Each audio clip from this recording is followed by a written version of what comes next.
Et stop, tu roules sur le boulevard BD, cet album est fait pour toi. Astérix, l'Empire du Milieu. Si un jour, des imbéciles écrivaient l'histoire d'un village gaulois résistant à l'envahisseur en Armorique, c'est sûr qu'ils n'appelleront pas cela les aventures d'Abraracourcix le Gaulois.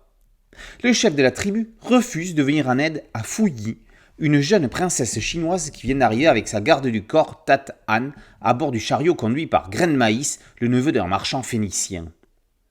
Sa mère, l'impératrice de Chine, a été capturée par le prince Deng Xiaoqing, qui a annexé son royaume.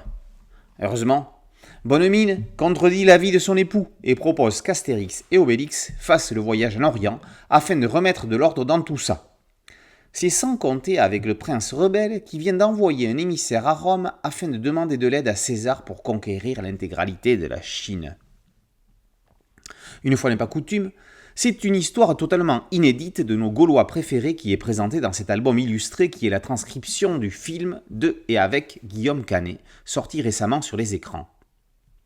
Au niveau scénario, il faut avouer que c'est l'un des meilleurs de la série des films live. Bourré de gags et de calembours à la Goscinny, l'histoire n'en oublie pas l'aventure et respecte les caractéristiques des personnages.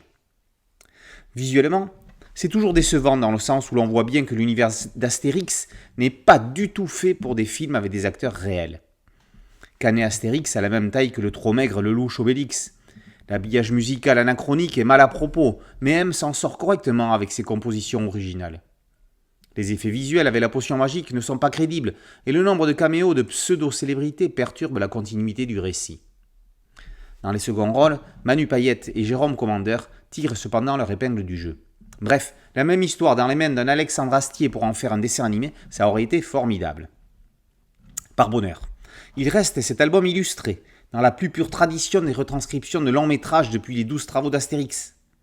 Olivier Gué, l'une des nouvelles valeurs sûres de l'Heroic Fantasy, s'immerge une nouvelle fois dans le monde des Gaulois. Il avait déjà participé à l'adaptation du film animé précédent.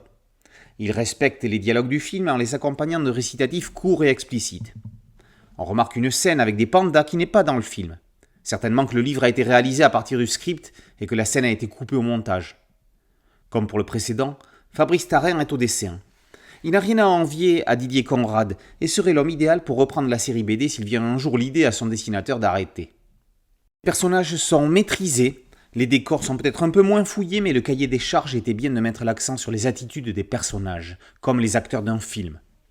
Par bonheur pour les personnages secondaires, Tarin les uderzisse sans caricaturer les comédiens. Bienvenue dans l'Empire du Milieu. En attendant l'Iris Blanc au mois d'octobre, cet album illustré est le meilleur moyen de patienter avec les vrais Astérix et Obélix façon Uderzo.